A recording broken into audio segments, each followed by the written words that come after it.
Okay, Generation Ziglar family, we are live on Facebook. We are recording to record this as well and pop this up on YouTube eventually. I want to welcome everyone as everyone is getting on this week and as the numbers start to jump quite significantly on Facebook. If you still want to jump on the live call, you can. We do have a few spaces available for that. You go to genzlead.com, GENZLEAD.com. You can register real quickly for that, and it'll pop you in over here. So I want to make sure everyone is welcome. This week, I'm extremely excited. Probably the most excited that I've been in a while for a guest, and we've had some guests that have been my friends, very close friends. But this one I'm very excited about, Miss Amberley Snyder, who I've known about probably, well, since you spoke at National Convention in Louisville. How many years ago was that? That was in 15, so 5 years ago. 5 years ago. So some of you in this audience may have been there. I've seen a few of you smiling. If you're on the call right now live, go ahead and raise your hand if you were on it. You saw it live then. Raise your hand if you see it. Okay, a couple of you saw that live going forward. So we're excited about having you here. And really, I want to let you introduce yourself to our Generation Ziglar audience, to the Gen Z audience, and let them learn more about you from your words. And then we can just have a discussion the rest of the time as you share. And our group will be ready with some questions as well. So, Amberley?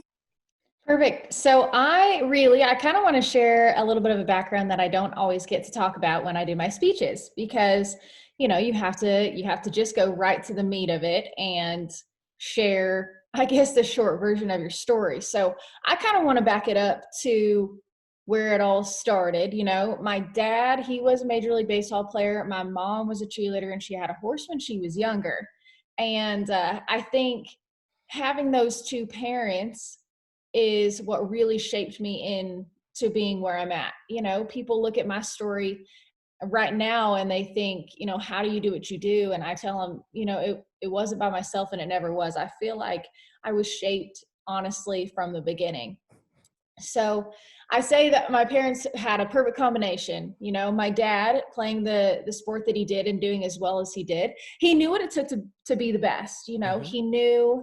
He knew what it took to be at that highest level, and he expected that from us kids. I mean, to a T. Like if you've seen the movie Walk Ride Rodeo, there's a scene on there where my dad talks about being first loser as second place. I mean, that is the truth. My dad has had that conversation with me, and he expected that of all of his kids. There's 6 of us in my family, six of us kids, and he expected us to be the very best.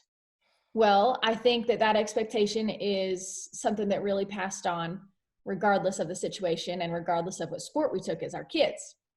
But I'll tell you, my mom, she was the biggest cheerleader and the person who really, I think, taught us kids to believe in ourselves, that we were capable of the expectations that our dad put on us. Isn't mom's always that case?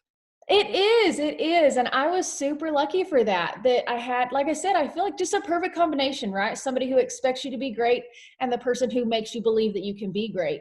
And I think that those two people are what shaped me. I look back through my life before my wreck, before anybody knew who I was, before all of these things happened in my life. And, God was preparing me from the beginning. And I think that sometimes I just want to have people think about, in your life and what you have done and how you have been shaped to be who you are, and really appreciate what you've gone through to get to where you're at.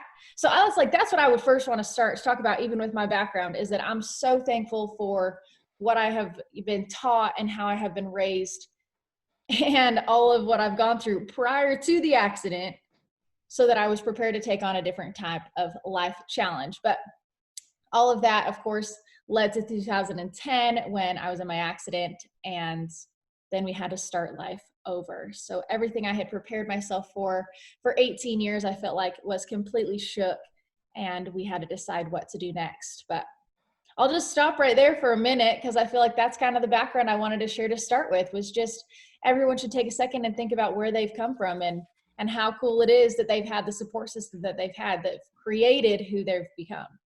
You know, your story is really one, and I like one of the topics that you speak on that I noticed on your website of resilience. A lot of these young people, they've had a lot of setbacks over the last several months. You know, every plan that they had in the world probably is gone.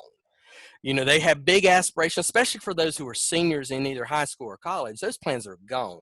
So they've had some setbacks, nothing compared to you, but what kind of encouragement can you give them? What kind of message can you give them based on your experiences in life to help them through this time that they've had? Because they really, you know, this has been a mess. I mean, it's been a mess for me. I know it's been a mess for many in our audience as well.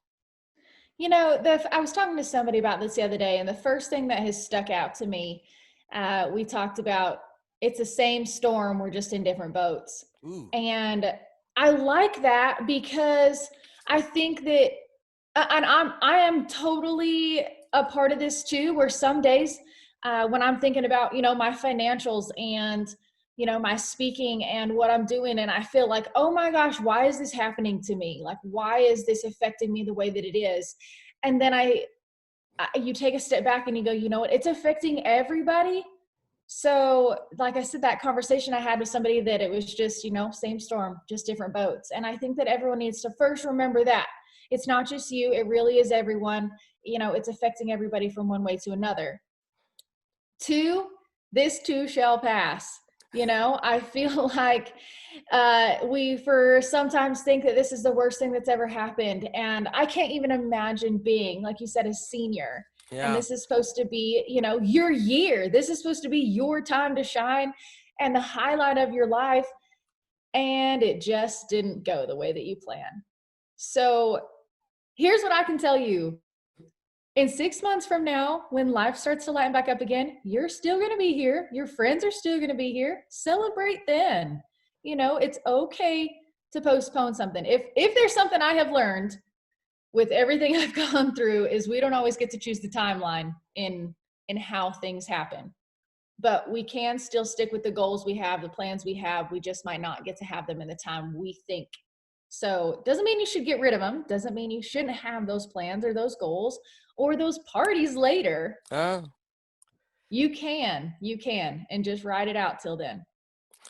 I love that. I love that message. You know, a lot of our audience comes from FFA backgrounds, so you know the things that they have had canceled in the last 2, 3, and in the coming. Most of them are losing their conventions and stuff as well. And I can't even imagine that kind of experience not happening because you were a state officer, and so was I and stuff as well. Speak to them about what they can how they can be still use the platform that they have to be a positive impact even during this rough time, because just you know you've been able to use your experience to take it to a whole new level. And I must say for this, Amberley, we have 10 times the amount of people who are watching us right now live on Facebook than we've ever had before. 10 times live than the numbers that are ever live. So there are a lot of folks that are out there watching us today. I'm excited for that. I really, really am. I don't get the opportunity to do lives and have a platform like, well, a scenario like this to set it up. So I'm very, very thankful for that. Yeah, FFA, talking about FFA, you know, that was such a crazy time for me. That was the year I got in my rec, Mm, actually. So I was serving as state FFA president here in Utah, and wrecked January 10th of 2010. And our state convention was March 10th of 2010. So you talk about a whole lot going on in a couple months. That is definitely the way that went. But I'm going to tell you a little story. Maybe I want to tell you this little story. So I'd written my retiring address. So your retiring address, for those who are not in FFA, is your going away speech. mm-hmm. You know, the last message you want to share with FFA members. And you can write it on anything you want, especially being president. They kind of my officers let me pick what message I wanted to do first. So I thought, okay, if there's one thing I want to share with FFA members, now keep in mind, this is in December of 2009 that I am writing this speech. I thought if there's one thing I want to share with FFA members as my last thing, is that they can overcome any obstacle that is thrown their way.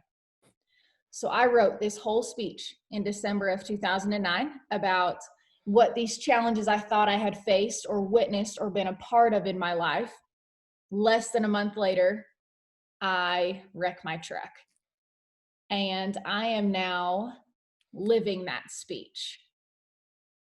I couldn't even put into words how that felt to reread that speech as I'm sitting in a hospital bed, trying to now prepare for convention with a very different plan than what I had seen to start with.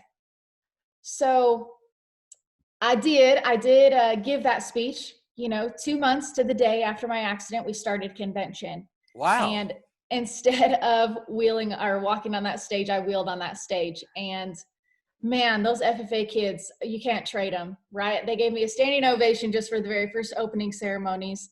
And 2 days later was the last day of convention. I was able to give that retiring address. First time I told my wreck story. Little did I know that that would not be the last. Now here we are, as I'm a keynote speaker and I share that story quite often. But you would not have known that. But where I'm going with that is you never know the impact you're going to have. And you think you have this plan as an FFA kid, as an FFA member, as an FFA officer of this is the impact I plan to leave and this is what I plan to do. But there sometimes might be a plan that's bigger than that. And I think the hardest part and maybe the humbling, the most humbling part of it all is sometimes that plan is bigger than you altogether. So it's okay to sometimes take a step out of how we feel in that moment to absorb how others might feel in that moment. And that was one of those crazy moments for me in my life. One of the very biggest life-changing, okay, I know I'm in this chair and this isn't the way that I wanted my life to go, but I can make a difference with it. And I really do have an opportunity to change lives. That was the first life I was able to save, was after that accident, that there was a kid that was at convention that had written his suicide letter. And after he heard my speech, he decided that life was worth living, and shared that with me a little bit later. So you want to talk about, man, it's not all about you. It's not all about how life is affecting you. I think that we get reminded of that quite often. Wow, Gen Z crowd, did you get that? You can see that as our plans change, as our world gets turned upside down, we start to see that maybe it isn't all about us, that we find more meaning in our life in serving others and helping others. Wow, what a great way to bounce back. How did you find out about that young person? He actually wrote me on Facebook a week or so after convention and wanted to share that with me. So like I said, I've been really, really blessed and honored to have experiences where sometimes when I feel a little bit down on myself and selfish and, why has this happened to me and this isn't what I thought and life isn't fair. And I think that I'm reminded you're on the path you're supposed to be on, and it might not all be about you. It's about the people you can impact while going through it. One of the other things that has really impressed me about your story, and you allude to this a lot as one of the topics you talk about, is perseverance, as well as being able to stay the course and really work through some hard times. These young people, a lot of them are going to encounter obstacles. They're going to encounter setbacks. They're going to encounter troubles and stuff. What kept you going during that time to know that, hey, I got a bigger plan? I see a lot of them nodding their heads in agreement. It's like they're wanting to know, how do I keep going? How do I find that motivation in myself? That is not always an easy answer. I think that we all struggle with. I'm not going to lie. Yesterday for me was one of those days. Ooh. So if any one of you have been feeling like that lately, that you feel like, oh my gosh, this is just not going the way that I planned. I have felt like that. And yesterday was kind of a breaking point for me. I'll tell you why. I had planned, obviously we've all been on a break, right? We've all been on COVID. We've been home.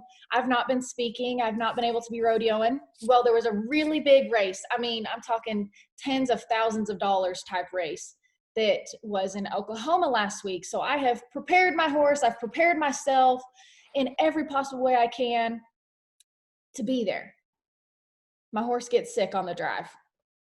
He ends up with pneumonia and I don't get to run. Not only do I not get to run, my horse is still in Oklahoma because he wasn't well enough to even come back home with me. So that was happening all week. My little sister's horse got sick too. She colicked. Luckily, we got her better enough that she could do, she could at least perform and come home. I get home. My mare has the baby yesterday, and we had to take it to the vet because they said it probably wouldn't live through the night. It did live through the night. You want to talk about, holy smokes, I'm just feeling like it's pouring. Oof. That has been me for about a week. And I just get it happens to all of us. So you can't feel like it's just you.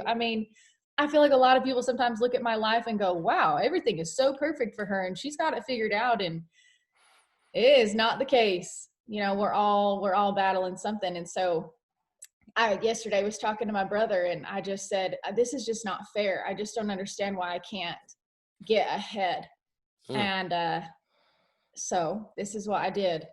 I decided, okay, I had a barrel race last night, not on that one, on a different horse. And I thought, I am going to enjoy this for exactly what it is. I'm not going to go with expectations. I'm not going to go with this has to be the most winningest run we've ever had.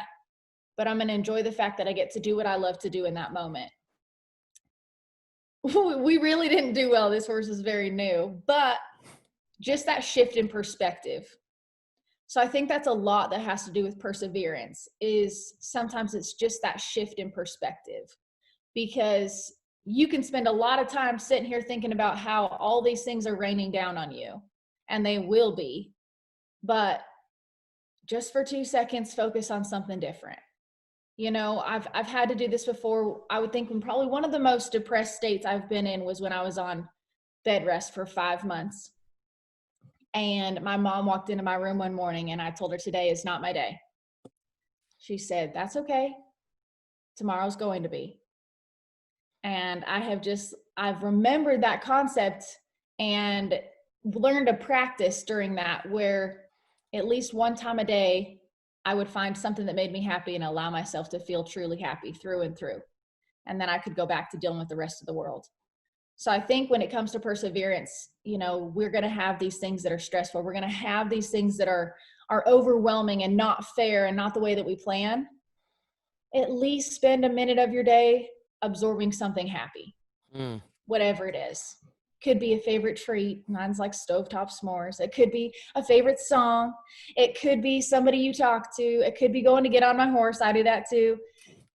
And allow yourself to be happy. Through and through, allow yourself. And I think that it just allows you to take a deep breath and say, okay, I'm going to be okay. Let's handle the next thing ahead of us. And I don't know, that's how I'm surviving. I don't know if it's working the best, but I tell you, it's how I'm surviving. So maybe it'll work for you too. Well, you see, I love that honesty. I love the honesty of being able to say, hey, it's some days it's just harder than others, and I don't know how I'm going to get through it. I'm not going to let you get off that story without asking you, so what is your go-to song? Oh man, that just totally depends. But you're gonna laugh that I keep joking right now that I keep singing I'm a savage. If any of you guys have heard that song, which is super not appropriate, but that's okay. But lately we have been singing that on the way to the barrel races right now, and I'm learning all the words, even though some of them are not good words. But I'm learning all the words because that one, every time I listen to it right now, it is cracking me up, and it's just making me be a little bit excited for a minute. I wouldn't say that's like my favorite song. That's not my favorite song, but my favorite song is actually by Carrollton, and it's Made for This. So you guys should look that one up because that song actually is really, really good. Made for This by Carrollton. And that one is my favorite song right now, but we have been singing I'm a Savage on the way to the barrel races because it's a pretty good, catchy song. Our largest audience ever just heard Amberley Snyder's go-to song. Is I know, but I'm not saying it's my favorite. I'm just saying right now I'm kind of rocking it. And it's an international audience too. We have some that have popped in from Brazil, Germany. They're watching from all over across the world today. So that song may hit new heights this week. There'll be a download on Spotify. It might. And I'm saying I don't condone all the words that are in that song. I don't support all those words, but if you want to get a little pumped up, just learn the chorus. So how did after the accident, I'm sure pre-accident, there were certain aspirations, certain goals, certain things that you wanted to achieve in your life. Got adjustment? Maybe some of them got thrown to the side. How did you reassess everything and then find, what you wanted to do, and then, find the endurance to be able to do the things that really meant the most to you? That is a really good question, because you have, and I feel like, and honestly, I feel like a lot of you guys listening can relate to this, right? You're 18, you just graduated high school, and you have this plan, this picture you have in your mind of what you're going to do, how you're going to get there, what you're going to accomplish. You've done everything you need to get there. And then what? Right? It just didn't work. And that's that is exactly how I felt on the scheme of things now, trying to figure out how to live life in a chair. And I immediately, my first thought was, I'm going to do everything. This isn't going to stop what I'm going to do, right? I'm going to still ride. I'm still going to compete. I'm still going to do what I want to do. And it didn't come as easily as I would have wanted it to. I tried to get back on the horse, and that was honestly incredibly hard. I tried to be doing what I love to do, and it wasn't going to work like I wanted. I actually took a 9-month break without my horses in the fall after my accident, because it was overwhelming. It was too overwhelming, I think, to handle so many things at once. So I took a 9-month break and just tried to handle my chair, right? I took the horses challenge out of it for a minute and just tried to handle one challenge at a time. And I feel like for me, that's what I had to do. I had to handle, how was I going to now live life in a chair? Physically, mentally, emotionally, spiritually. How am I going to interact with people? How do I even be who I want to be in this chair? And I spent a lot of time figuring me out. And then I was able to come back to my challenge with the horses. So I think that is what's important, right? Is sometimes we have all of these things going on. Maybe just break it down. That's what I had to do. Break it down and just take on one at a time. And it makes it not quite so overwhelming. It makes it feel like you can handle it. And then by the end, give yourself a little bit of time. You realized you have done everything you wanted to. You just might have only just conquered one mountain at a time. Folks, that's your social media hashtag for the day.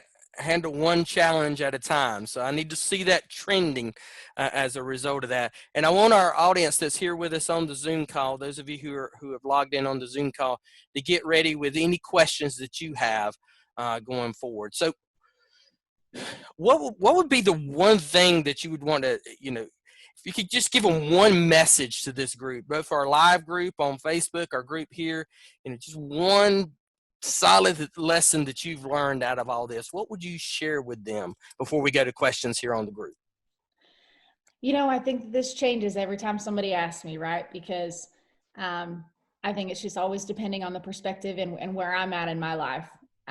Today, I feel like the message that is coming through me, that is something that I feel like I want everyone to know and hear, is, even though we're in these times right now where maybe we feel separated from other people, realize that you can make the effort to be close to those you still want to be close to.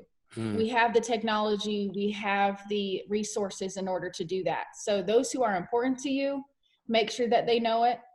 I think that, I don't know, I feel like I share a lot of different messages all the time, but to me, that's the one that is standing out the strongest today, is those people who have been there for you, have supported you, who have helped you get to where you are, who have been a part of your story. Make sure that they feel appreciated in that, because honestly, none of us would be who we are without that team behind us. Nobody did it by themselves. So I would challenge everyone listening, take a minute today to thank someone that was a part of your journey. Thank someone who helped you get to where you are or picked you up when you felt like you couldn't, because we wouldn't be who we are without them. You want to take some questions to see what our group has? All right, Yeah, who's got a question? You can raise your hand and unmute yourself. Maybe one of us will be able to see you. If I don't, anyone has a question up front? I have a quick question. Yeah. So, introduce yourself, but to her. My name is Kate Robinette from North Carolina. I'm a rising junior in high school.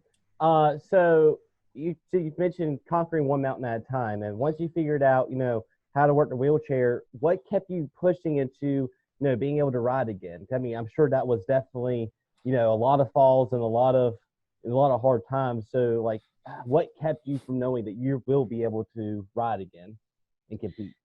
Really good question, Kaden. So for me, I've learned that if you love something, you're never going to give it up. You know, if something is really in your heart, no matter what the challenges are, no matter what people say, you love it. And so for me, I was invited to do a story, actually a news story, after that 9 months without my horses. And I feel like it gave me the excuse to ride. I knew I wanted to do it again. I wasn't exactly sure how to get to it. And that person calling, I honestly feel like that was God's intervention to be like, here's your excuse. Here's your try again. And I feel like when I got back on, I had shifted my perspective to a place where I knew that I could handle it and I could conquer it. And I still absolutely loved it to my core. So I just have truly learned that if you love something that much, you should never give it up. And even if it doesn't look exactly the way that you think it should, if you still love it, you're willing to alter the way that it goes in order to still do what you love to do. We have a question here that came to us on Facebook. GC Cox is asking, how did you train your horse to be used to the new voice cues, being in a wheelchair, put on tack? They recently had gotten a horse and they're in a wheelchair also, and they want to be as independent as they can. So very technical question. Yeah, for sure. You know, really good question. For me, it is a challenge for sure.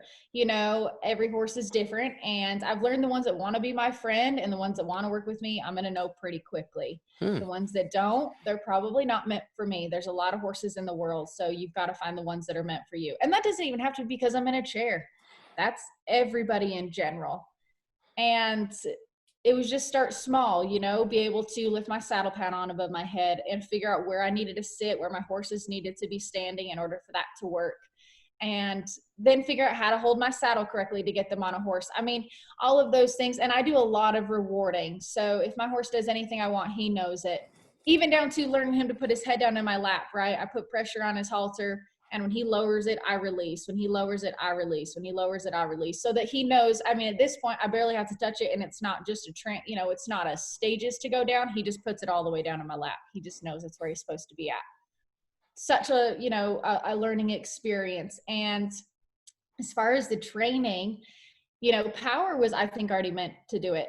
We had done a clinic right before my accident where I'd retaught him how to do everything with my hands. This is when my legs still worked. I truly believe it was just prepared for that. And so for him, he just had to learn to ignore my legs, and then we were good to go. My new horse, Legacy, he's the one that's in Oklahoma still. He was a little bit trickier, but he's very ultra sensitive. And so he wanted to please me, and sometimes can be a bit dramatic about his responses when I ask things, but honestly, it works. And it's just, if you need help with it, you can get it. Sometimes I need my little sister to get on, and she'll ask things with her hands and reinforce with her legs so that they at least understand the cues. And then when I get on, it all comes together. Gen Z community, did you catch the relationship lessons that she just shared with you through the training of her horses, the things that she talked about when she talked about, there are certain horses for you, there are certain folks that are not, relationship skills are there, and being able to work with them. There was some relationship teaching in that answer that was powerful. I don't even think folks really realize it, but I got excited listening to it. Anybody else have a question here from our group? Okay, Caroline, go ahead. So my question is, what did you originally want to do with your life before your accident? So what did I originally want to do with my life before my accident? I would tell you pretty much everything I'm doing right now. The only thing that would be maybe different, I didn't see myself as a keynote speaker per se. That wasn't really a thought that I've had. I wanted to go into animal nutrition or agriculture education. So I was going to be a high school teacher, and I went and got my ag ed degree. I ended up pursuing a master's in school counseling as well and accomplished that. So I don't know. I think those would be a little bit different. I probably would be training horses more than what I am right now. But as far as the rest of my life I'm living, I look at that life and I look at the life I have now, and I think this one was probably a little bit sweeter, at least in the sense of what I do as a keynote speaker and the people I get to inspire and motivate, that I wouldn't trade that. So yeah, those were kind of the plans I had and the plans of where I'm at now. Thanks for that question. Anyone else have a question on our group here? Shelly. Hello, I'm Shelly. I'm actually an ag teacher in North Carolina. Caroline's one of my awesome students. Um, if you can believe it, she just finished her freshman year, so I'm bragging on her. But my question for you is about branding yourself. I know in rodeo, just certain people have certain reputations, and here you basically got your world turned upside down, and now you're the cowgirl with a chair. Like, how did you rebrand yourself to use that to your advantage, but that's not all of who you are? Sometimes we face things in life that, we're trying to re-image ourselves, not only emotionally, but outwards too. That is a really good question. First of all, you should brag on your students because you got good students. So that's exciting. I liked it when my ag teachers did that too. They always see the potential in us before we see it. So absolutely. Secondly, this is still even a thing that I think about a lot because I'm a competitor through and through. So when I show up to the barrel race or the rodeo, I don't want to be, just the girl in the chair. Like, that's not what I'm there for. I'm there to compete like everyone else is. And sometimes that's a tricky spot to be because people only sometimes see me as the girl in the chair, not the one who could possibly win the rodeo. And I think that is a tough inner battle that sometimes I face. And I think I probably still face from time to time. So you have to just pick, who are you and what do you want to accomplish? And even though people aren't always going to see the same way you see, it's ultimately how you're going to see yourself. So for me, when I show up to a rodeo, I know my goal. My ultimate goal to be there is to be successful. I've put in the time, I've put in the effort, I've put in everything to be there. Secondly, I know that as a side goal, it is going to be to motivate and inspire those who are there as well. And I think that both of those are important because if I don't leave the barrel race the winner, right? I didn't leave in first place. I can still leave being a winner to somebody in that scenario. And that is an ultimate change for your brain, right? Because when I go out there and I don't run the way I wanted to run, you want to be mad, you want to be upset, you want to be frustrated. But then you come out and you see the little girl standing there who doesn't care what you did in that arena. They love you for who you are. And it reiterates to yourself that there is a bigger purpose than what that exact run is. I think that hopefully that kind of answers your question in the sense of know who you are and what you want to be, but recognize, like I even talked earlier, sometimes it's bigger than you. So accept both roles, accept that role of who you want to be, but accept the role of you're also there for other people. And you just got to balance it. So that you are pleasing yourself, but you're pleasing other people as well. And I think that those should be a very even balance. I don't know. I'm hopefully I'm branding myself the right way. I keep trying anyway. We'll hope that it's being successful, but I really appreciate that question. We have a question coming to us on Facebook from Caleb Harper. They want to know, how do they encourage more young members, more young people to get involved with rodeo, and how to keep them? How would you advise us to motivate them to stay strong in the sport? Well, I think that all just comes down to a passion. I think that the passion for anything has to be there. And so if people have that passion in rodeo, then they should pursue it. Absolutely. Be involved. There is so much camaraderie that gets to go along with the sport of rodeo, which is kind of unique in the sense of it's not a team sport with other humans. You obviously have a team with your horse out there, and that is a team in the sense of what you're doing in that point, but you're against everyone else there. But it is crazy to see that when someone else needs something, whether it's help in the box to go when you're going to rope, help in the chute if you're going to ride something, help in the alleyway, or people are willing to step up. So I think you just have to find your place amongst the rodeo family, and that's when you really get involved. But bottom line, it is the passion. If you have the passion and you want to be involved in it, it doesn't have to be rodeo. It can be whatever you want it to be, but always pursue that passion. Anyone from our Zoom family want to ask a question? Sarah Beth. Hey, so I'm Sarah Beth. I serve as the state president this year for North Carolina. And you were talking about how your convention was right after your accident and how that looked different for you. And there are a lot of people on here in FFA, and like our convention this year looks totally different.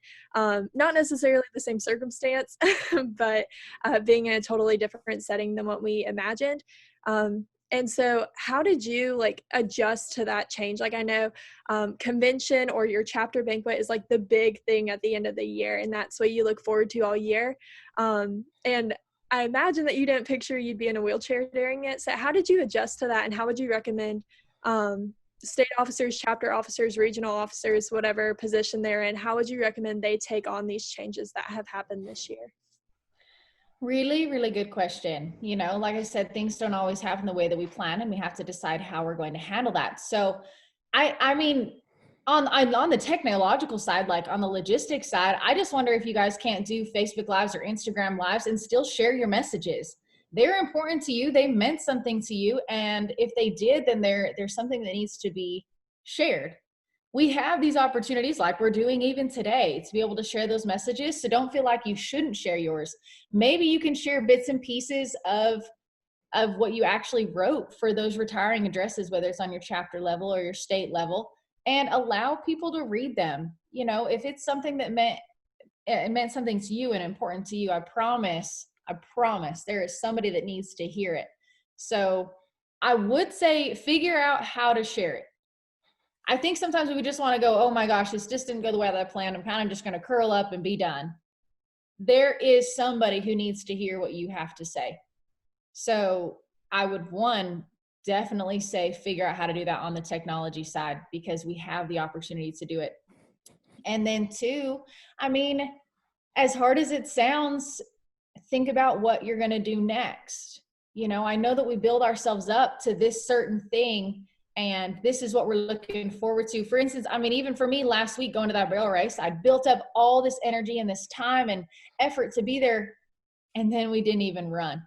And I was bummed. I was super bummed, but I'm just looking at it as, okay, bigger picture. How do we take it from here? What can we do from here? How can we change a life from here? How can I get to where I want to from here? And it is hard. Like, absolutely it's hard. And you're allowed to be upset. I am not saying nobody listening to this has to pretend like it's okay. You don't. You're allowed to stomp your feet and cry a little, maybe be a little bit mad. You're allowed to. It is not fair. But then what? You know, what do you do from there? Especially now that we can do these smaller gatherings. Get together as your chapter officers and do an Instagram Live. Let the kids come and share your messages. Let them ask questions. They want to get them to be involved. You know, it's kind of at that point up to you on how you want to go from here. I have a question coming from Facebook from Marcy. Marcy wants to know, what do you recommend for people who are paralyzed or with a disability not to give up, or how to get stronger? Wow, what a tough question, right? Because everybody's challenge is different. And even if somebody is paralyzed or injured, they're going to look different than me. Every single injury is different. And so it's hard to say exactly what to do. First, you can't compare, and that is incredibly hard. I even have found myself in that on both spectrums. Let me tell you what I mean by that is I see people who are injuries who are worse than mine, right? And it gives me an appreciation for what I'm capable of doing. And then I see people whose injuries are lesser than mine, not as severe, and you find yourself being envious that you're like, well, wait a minute, why did they have to get less hurt than I did? Those are normal human emotions. So as hard as it is, you have to realize that you're facing your challenge. You know, you were given yours, you weren't given theirs. God didn't ask you to be them, he asked you to be you. So he wants you to handle what you've got. And I make that sound like that's easy. It's a struggle on all realms. So one, try to not compare and realize that you've got your own challenge. And then two, set your own goals to fit that challenge. So what do you want to accomplish? For me, I'm a huge goal setter. I set my goals, I make a plan how I want to accomplish them, and then I make a plan of how I'm going to celebrate them when I do. Do all of those steps and truly do enjoy the process, because sometimes that process is, really the journey. And even though you think you had this big plan, you realize those small steps along the way were pretty fun. I have a question that they want to know if you're going to tour the United Kingdom anytime. Someone would like to see you overseas. When the UK wants to bring me over, I will definitely come. I need to get some speeches lined up over there, and then I'll come. That's honestly how I usually travel. I went to Costa Rica last year because of a speech. So I make those plans according to speeches. So UK, just get me hired. Any other questions from our Zoom group? Trying to float through, make sure I got everybody raising their hand here. If anybody's raising it, just raise your hand or unmute yourself. Any questions at all on this? Yes. I got one more, because I just asked you one about how to encourage younger members into the rodeo and stuff like that. So I pride myself in like motivation and stuff like that, and a lot of people like on the national page will see that in FFA. Here's where I struggle is the younger members, when we do get them into, they have that drive for the rodeo. How do you help them find their place? Because a lot of them, when they come to me, they're like, okay, I want to do this, but I can't do this. So how would you find yourself to help them find their place and how they can do their things in that certain situation? Really good question. The hard part with horses and with rodeo is, well, even having a horse, right? So I feel like I see that challenge quite a bit, even with the messages that I get of, I really want to be a rail racer, but I don't have a horse, or I really want to rope, but I don't know how to rope, or all of these things. And there are those obstacles that exist, and we see them and we know that they're there.